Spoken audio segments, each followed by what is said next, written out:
গরিব, এতিম ও দুস্থ মানুষের মুখে দুমুঠো ভাত আর উৎসবের দিনে একটু মাংস তুলে দেওয়ার কথা বলে সাধারণ মানুষের কাছ থেকে কোটি কোটি টাকা হাতিয়ে নিচ্ছে মাসতুল ফাউন্ডেশন।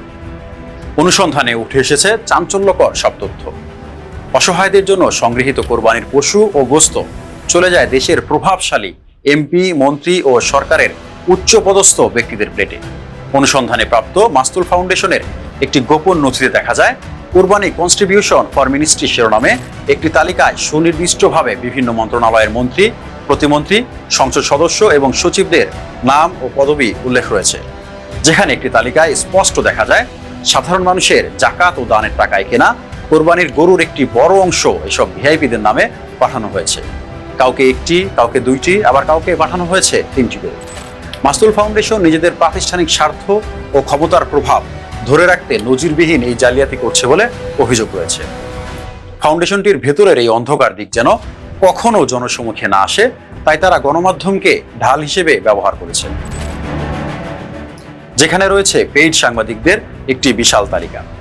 দেশের প্রথম সারি সহ বেশ কয়েকটি সংবাদ মাধ্যমের নির্দিষ্ট কিছু সংবাদকর্মী ও হাউসকে মাসিক এবং বার্ষিক চুক্তিতে অর্থ প্রদান করা হতো। এই অর্থের বিনিময়ে সাংবাদিকরা মাসতুল ফাউন্ডেশনের অনিয়ম আড়াল করে তাদের পক্ষে একপেশে ও চটকদার সংবাদ প্রকাশ করতেন। নথিতে আরও দেখা যায়, শুধুমাত্র 2026 সালের 2 মাসে মাসতুল ফাউন্ডেশনের head of public relation Syeda প্রিয়াঙ্কার নেতৃত্বে কয়েকটি গণমাধ্যমকে দেয়া হয়েছে 23,20,900 টাকা। মাসতুল ফাউন্ডেশনের আয়ের প্রধান উৎস সামাজিক যোগাযোগ মাধ্যমে আবেগঘন ভিডিও পোস্টিং এবং লোভনীয় বিজ্ঞাপন। জাকাত ও অনুদানের টাকায় গড়ে তুলেছেন গ্রুপ অফ কোম্পানিও। ক্র্যাব গ্রুপের বেশ কয়েকটি অঙ্গ প্রতিষ্ঠানও রয়েছে এর মধ্যে।